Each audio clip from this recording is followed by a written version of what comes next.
하나님 영원하신 분이십니다. 예수님 영원하신 분이십니다. 히브리서 13장 8절에는 예수 그리스도는 어제나 오늘이나 영원토록 동일하시다고 말씀을 했습니다. 이와 같이 우리 성도들의 믿음도 영원해야 합니다. 왜냐하면 하나님이 영원하시기 때문에 그렇습니다.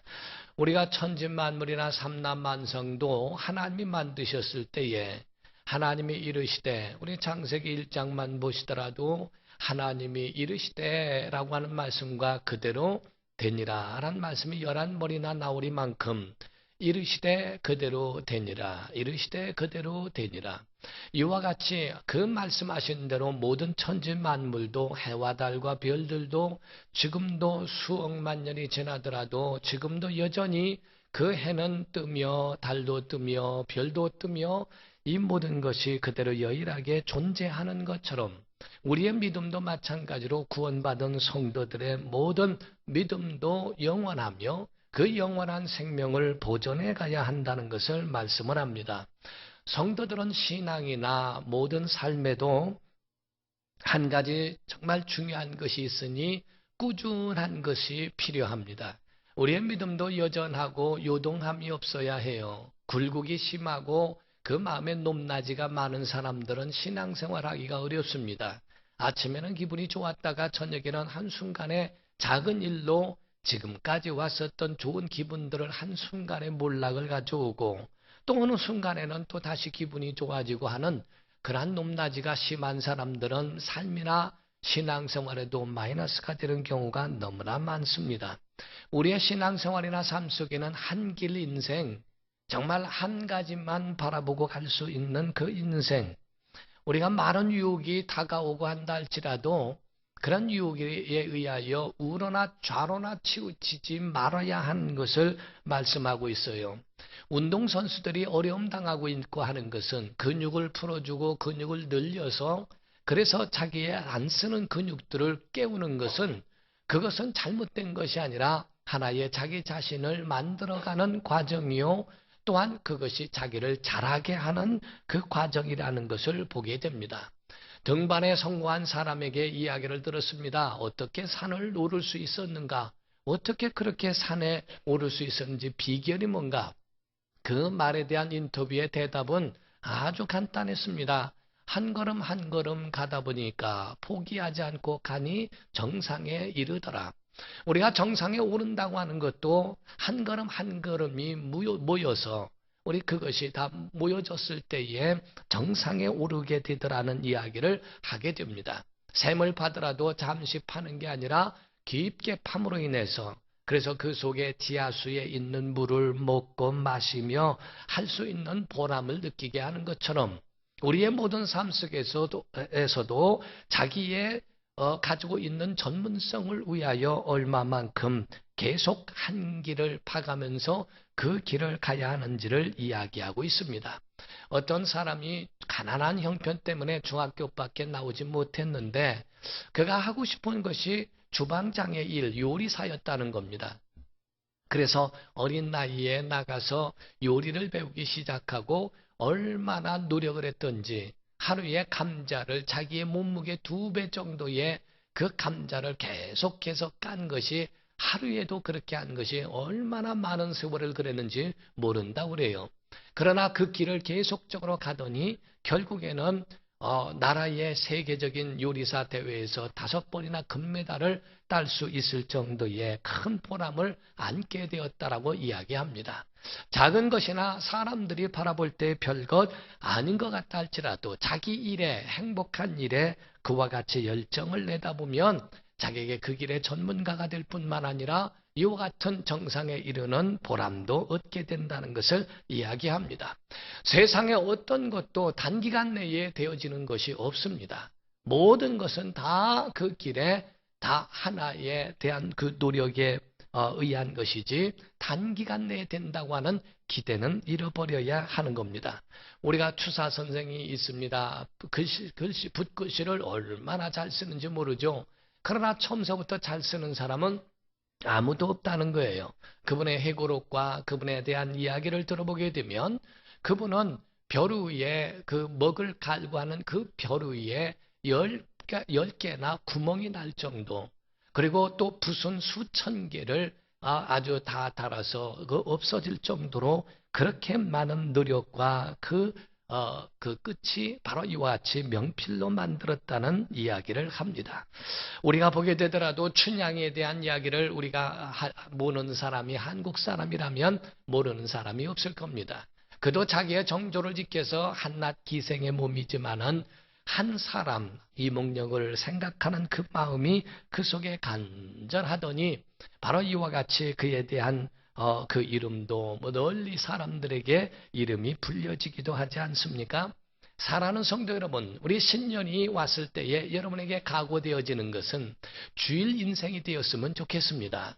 여러분 끝없이 끊임없이 예배의 자리에 여러분이 앉아 있으며 예배의 자리에서 주일에 정말 힘을 얻고 능력을 얻어서 세상을 이기는 예배의 성공자여 세상의 승리자가 되기를 주 이름으로 축원합니다. 이 신앙생활이 어렵지 않는 방법이 하나 있는데, 어렵지 않는 방법은 다른 게 아닙니다. 예배를 즐거워하고 주일을 행복해 하는 겁니다. 여러분이 예배를 즐거워하고 예배를 즐겁게 여기며 행복해 할 때에 여러분의 영혼엔 힘이 오게 되어 있고 영혼이 소생하게 되어 있습니다. 억지로 끌려오는 인생, 억지로 끌려오는 예배 가운데에 성공할 리가 없고 성공치 못한 그러한 예배가 나머지 있는 그러한 세상에서의 삶을 승리자로 이끌기에는 너무나 부족할 수밖에 없습니다. 주일 인생이 되면 영혼이 소생케 되고 주일 인생이 되면 생명을 얻게 됩니다. 우리가 주유소에 가게 되면은 경유가 따로 있고 등유도 따로 있고 휘발유도 따로 있어요. 그래서 각각 자기에 맞는 차에 또 자기가 필요한 그러한 기름을 공급받아서 사는 것처럼, 그리고 생활하는 것처럼 우리가 교회에 오더라도 교회는 이와 같이 충전케 하고 힘을 주는 것이 바로 교회입니다. 여러분이 교회에 오게 되면 영혼이 힘을 얻게 되고 여러분 영적 능력을 받게 되어 있어요. 그리고 여러분들이 정말 신앙의 균형을 이루어갈 수 있는 강력한 능력이 있습니다. 여러분 영혼의 은혜로 채울 사람에게 은혜로 채워지고, 말씀으로 채워야 할 사람 말씀으로 채워지고, 은사로 채워야 할 사람들에게 은사로 채워지는 역사가 교회에서 이루어지는 겁니다. 우리가 카센터에 가게 되면 field alignment라고 하는 것을 잡는다. 그것을 교정했느냐 잡았느냐 하는 이야기를 하죠. field alignment라고 하는 것은 출고 때에 정말 제대로 된 새 제품이 있는데 펑크가 나고 또한 그 비탈길을 오르내리는 가운데에 이 바퀴의 균형이 잘못 잡아져 있는 것을 다시 교정해서 잘 잡는 것. 한마디로 정의를 말하게 되면 타이어에 틀어진 각도를 처음 출시될 때와 같은 방향으로 정렬해주는 작업을 field alignment라고 말합니다. 여러분이 세상 살아가면서 힘들고 어려운 가운데 부딪히면서 믿음이 마모되고 편모가 되어지고 그렇게 균형을 잃어버리는 것을 교회에 와서 그 믿음을 잡아주고 영적, 도덕적, 인격적 이런 모든 field alignment를 영혼에 잡아주는 역할이 바로 교회에서 하는 거예요. 사랑하는 성도 여러분, 예배 가운데 승리자 되기를 주 이름으로 축원합니다. 그래서 병원에 가면은 병원에 가서 진단을 받죠. 어떤 제품이라도 한 번 고장이 났는데 그걸 그냥 두고 고치지 않고 사용하다 보면 연쇄적으로 고장이 나게 되고, 그것을 잘 관리하지 않으면 온 전체의 제품을 못 쓰게도 되어버립니다. 우리의 신앙생활은 뭡니까? 바로 영적 진단하여 자기 자신이 어디서 떨어졌는가, 그것을 바로 각자 진단해서 돌아오지 않으면 안 된다는 겁니다. 요한계시록에 보게 되면 2장 1절부터 에베소 교회에 뭐라고 말합니까? 그들에 대하여 바로 처음 믿음, 처음 사랑을 버렸다. 내가 돌이켜 회개하지 않으면 내가 그 촛대를 옮겨버리리라고 말씀하시죠. 교회에 오면은 우리의 처음 사랑이 식어졌는지, 우리가 가졌던 처음 사명과 이런 것들을 잃어버리지는 않았는지, field alignment와 같이 자기의 육체의 영혼의 모든 전인적으로 다 균형을 이루도록 만드는 것이 바로 교회예요.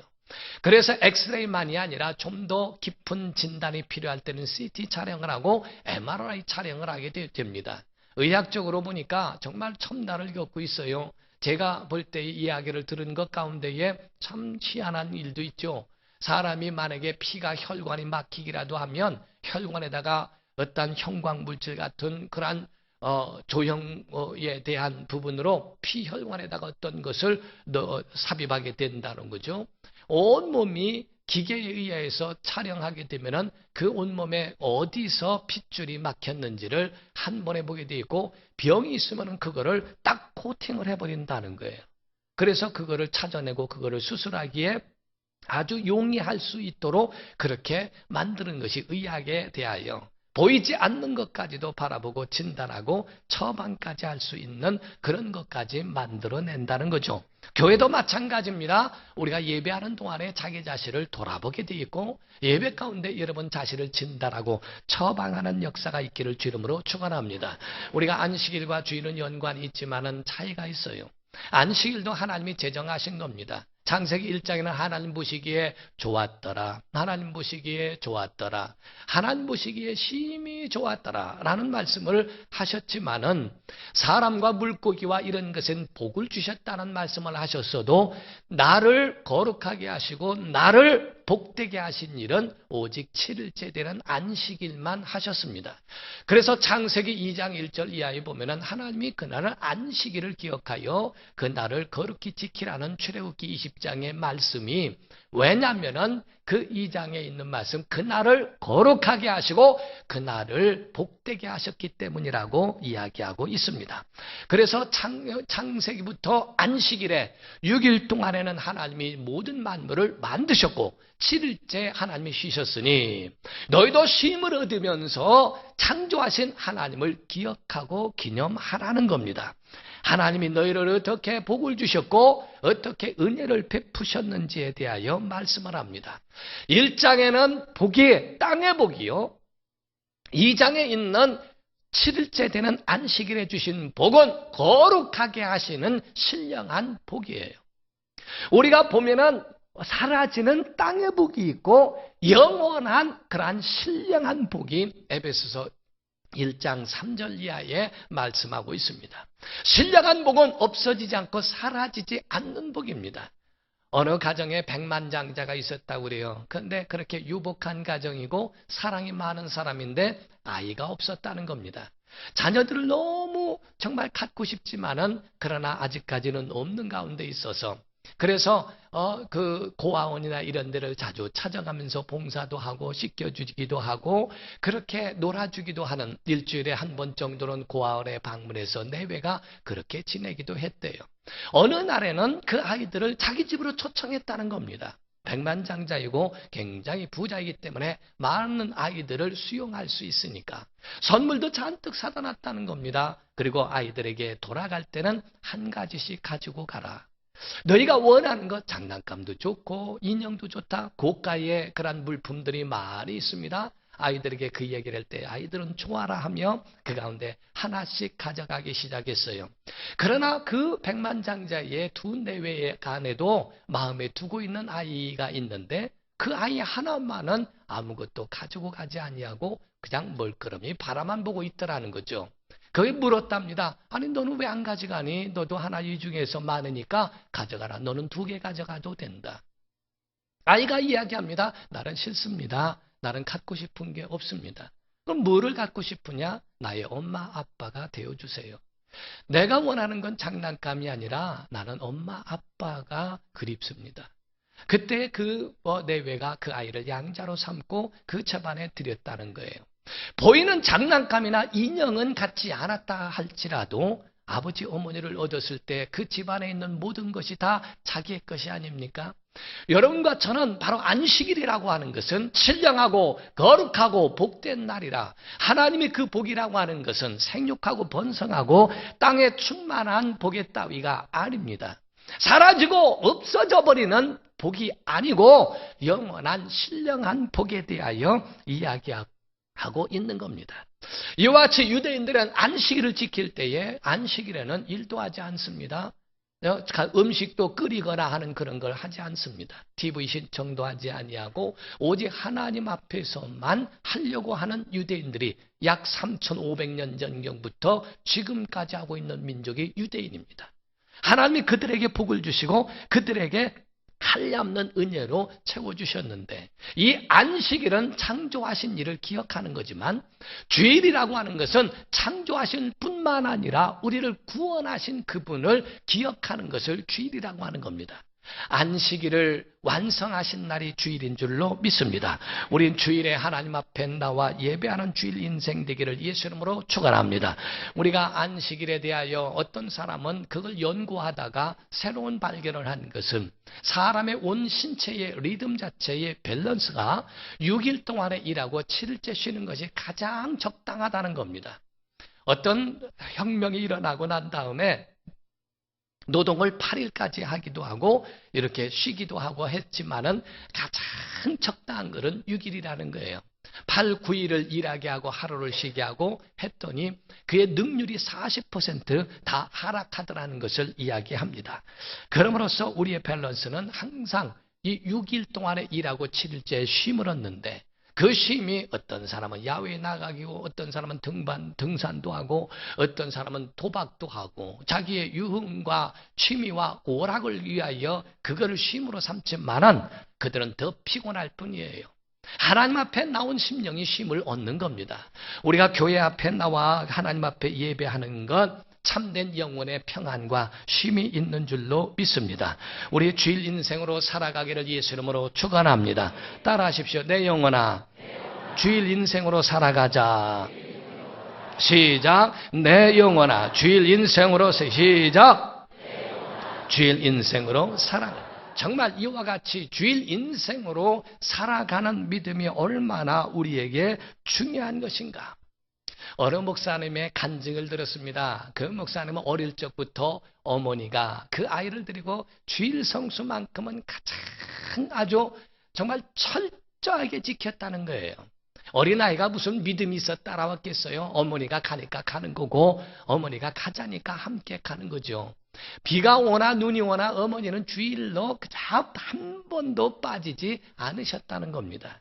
비가 오고 할 때는 자기 치마를 덮어서 이게 비가 맞지 않도록 하면서 그렇게 가기도 하고, 그러면서 주일 인생으로 살아가다가 어느덧 성인이 돼서 군대를 갖게 됐대요. 훈련소에서도 교회를 가기 위하여 아무리 매를 맞아도 교회는 다녔다는 겁니다. 자대 배치가 됐는데 이렇다 할 직책이 없으니까 자대 배치된 곳에 가보니까 취사병으로 가게 되었는데, 취사병이 그렇게 어려운 줄을 몰랐다는 거예요. 다른 훈련들은 그냥 훈련하다가 쉴 때도 있지만 취사병은 계속적으로 새벽 3시에 일어나서 아침 식사를 준비해야 하고 그거를 밥을 안 먹고 살 수는 없잖아요. 그러니까 취사병들은 끝까지 아침에 하고 나면은 바로 점심때가 오고, 점심이 오면은 저녁이 되고, 저녁이 끝나고 나면 다 끝내고 난 다음에 새벽 3시에 또 일어나 아침을 준비해야 되고, 그거를 빠짐없이 해야 되는 건 너무너무 힘들더라는 겁니다. 전방이기도 하고 하니까 영하 20도가 내려가고 물을 뿌리면 바로 얼음이 돼버릴 정도로 굉장히 추운 날씨에 그 일을 하게 되더라는 거죠. 그래서 조금 편하게 좀 할 수 없을까라고 하는 아쉬움이 있었는데, 그런데 어느 날 군단에서 찾아왔답니다. 감찰 참모장이라고 하는 분이 찾아와서 한 사람 당번을 차출을 하게 되더라는 거예요. 그래서 당번을 차출하기 위하여 지원하는 사람이 약 50명 정도가 되었는데, 그들에게서 하나하나를 선발하다가 맨 마지막까지 왔는데, 그분이 기도하면서 너무 일이 고되니까 하나님의 뜻 가운데 있다면 나를 차출될 수 있도록 도와달라고 기도했더니 바로 50명 가운데에 딱 한 사람 자기가 차출이 되었답니다. 짐을 싸가지고 집집 차를 타고 군단으로 들어갔대요. 거기 감찰 참모장이 대령인데 그 집에 들어가자마자 그분이 그렇게 얘기하더랍니다. 너는 행운하다. 여기서는 보초쓸 것도 없고 불침번도 없고 여기서는 단 아무것도 할 일은 없다. 오직 단 하나, 너는 여기서 전화 받고 이 집을 지키는 것 외에는 없다. 이렇게 편한 자리가 세상에 어딨냐는 거죠. 너무너무 아주 행운하라고 그래서 얘기 듣고 다 하고 냉장고를 열어보니 고기가 가득하고 먹을 것, 우유 다 모든 것이 가득하고 아주 너무너무 좋더라는 겁니다. 그리고 상관은 다 나가서 일을 하기 때문에 혼자 전화만 받고 혼자 있기만 하면 되는 거예요. 집만 지키면 되는 거예요. 그런데 그분에게 마지막 가장 중대한 질문이 필요하더라는 거죠. 그래서 질문이 있습니다. 그랬더니 얘기하라고. 다음 그때가 금요일이었는데 내일 모레 주일이 돌아오는데 주일에 교회 갈 수 있습니까? 하고 물었습니다. 그때 그 감찰 참모장이 얘기하더라는 거예요. 그것 때문에 내가 너를 부른 거야. 내가 교회를 가기 위해서는 여기가 비어있기 때문에 너는 여기를 지켜야 된다. 내가 지금 여기서 너를 부른 이유 중에 하나가 그것이고, 야, 교회는 마음만 있으면 된다. 몸은 안 가도 되니까 우리가 다녀올 테니까 너는 있어라. 그러더랍니다. 어디서 얘기를 들었는지 마음만 가면 된다는 거예요. 여러분이 명절이 되고 다 했을 때 마음만 가면 됩니까? 자기 부모에게 갈 때도 어머니, 저는 어머니에게 마음은 다 가 있습니다. 몸은 하와이에 있을지라도 어머니, 아버지 섭섭하셔도 마음은 있으니까 안녕히 계십시오. 이게 이해가 됩니까? 교회도 마찬가지로 주의 날이라면 교회 와서 몸도 와 있고 마음도 와 있어야 돼요. 몸은 와 있는데 마음은 예배 끝나고 설교를 적는 줄 알았더니 끝나고 보니까 양파 5개, 갯돈 받아야 되고 스케줄 관리하고 있는 사람도 있는가 하면 어떤 사람은 물어보면은 왜 교회 안 왔느냐니까 마음은 다 교회에 있습니다. 몸은 골프장에 있을지라도 마음은 교회에 있다고. 이거는 말이 되지 않는 거거든요. 어서 얘기를 들었는지 마음만 교회 가면 되는 것이지 그렇게 신경 쓰지 마라 하고 그러고 나가더랍니다. 그날 금요일 날 저녁 9시부터 새벽 4시까지 울었대요. 나 편한 거 싫습니다. 취사병으로 다시 가게 해달라고. 나 주일 인생 되고 싶다고. 나 주일 범하지 않고 싶다고 엉엉 우는데 새벽 4시까지 울다가 잠이 들었답니다. 9시에 돼서야 눈을 떴는데 군화반 소리가 그렇게 들리고 그렇게 문 닫는 소리가 있음에도 불구하고 펑펑 잠을 첫날부터 잔 거예요. 4시, 5시에 잠을 잤으니 깰 수가 있어야죠. 그러니까 군기가 빠졌다고 화가 나서 문을 꽝꽝거리고 돌아다니는데도 전혀 못 듣고 9시가 돼서야 눈을 떴답니다. 아무 생각도 안 나더래요. 주일밖에는 생각이 안 나더래요. 내일이면 주일인데 내가 여기서 주일날 예배를 못 간다는 게 기가 막히더라는 겁니다. 그럴 때에 전화가 오더래요. 당번이니까 전화를 받는데 원래 군대에서는 단학가로 합니다. 그래서 이런 이야기가 있죠. 단학가로 이야기를 알았나 하고 말하니까 알았다 그러더래요. 단학가 그렇게 말 안 되지 그랬더니 알았다니까 그러더래요 하듯이. 전화를 받았을 때 충성 또는 단결 하면서 아무개 상병 아무개입니다. 등등 이병 아무개입니다. 이렇게 시작을 해야 되는데 아무 생각 안 하다 전화를 받을 때 여보세요 그랬대요. 욕을 얼마나 먹었는지 군대에서 전화를 받자마자 여보세요 했다가 얼마나 욕을 먹었는지 2시간도 안 돼가지고 찝차가 왔더래요. 다시 가라고. 그래서 짐을 싸가지고서 그래가지고 찝차에 탔는데요. 타고 가는 동안에 얼마나 또 울었는지 모른답니다. 그러니까 오죽하면 기사하고 거기에 간부가 백미러로 보고 하더니 하는 말이 너무 실망하지 말라고. 눈물 그만 흘리고 실망하지 말라고. 뒤에 타고서 가면서 아무도 그 마음을 모르더라는 거예요. 자기는 이렇게 기도의 응답이 몇 시간 안 돼서 응답됐다는 것이 얼마나 감사하고 내가 내일 주일을 지킬 수 있다는 것이 너무 감사해서 우는데 앞에 사람들은 그것이 실망해서 하는 줄 알고 막 위로를 하더라는 겁니다. 사랑하는 성도 여러분, 주일 때문에 울어본 적 있습니까? 예배 때문에 울어본 적 있습니까? 하나님 때문에 울어본 적 있습니까? 하나 자기의 일 때문에 울어보고 인간 불쌍해서는 울어봤는데 정작 정말 주님 때문에 울어본 적은 있습니까? 요한복음 12장에 보게 되면은 나사로가 예수를 위하여 잔치를 벌였다고 하는데 예수님 때문에 잔치 벌여본 적이 있습니까? 죄를 지키기 위하여 눈물을 흘리면서 밤새 눈물로 기도하기도 하고 응답이 있어 감사해서 눈물 흘려본 적이 있는가? 나중에 목사님이 되고 큰 교회가 됐는데 그 군단에서 거기 부대에서 예배를 인도해 달라고 요청을 받았답니다. 거기를 가서 예배를 인도하기 위하여 갔더니 모든 사단장부터 시작해 나와서 경례를 붙이면서 하더라는 게, 내가 하나님 앞에 주일 인생으로 살았더니 그들이 나에게 경례를 붙이면서 그렇게 다가올 수 있는 자로 하나님이 나를 세워주셨다고 고백을 합니다. 사랑하는 성도 여러분, 주일 인생으로 살면은 놀라운 일이 일어납니다. 주일 인생으로 살면 하나님이 여러분에게 생명과 은혜를 부어주실 줄 믿습니다.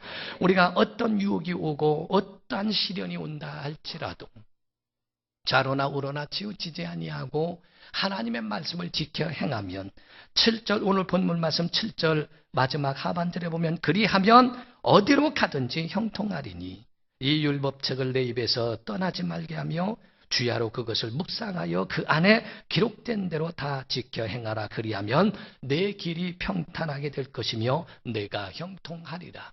형통의 방법과 평탄한 것, 그에 대한 그 방법은 다른 게 아니라 하나님의 말씀을 지켜 행하는 것을 말합니다.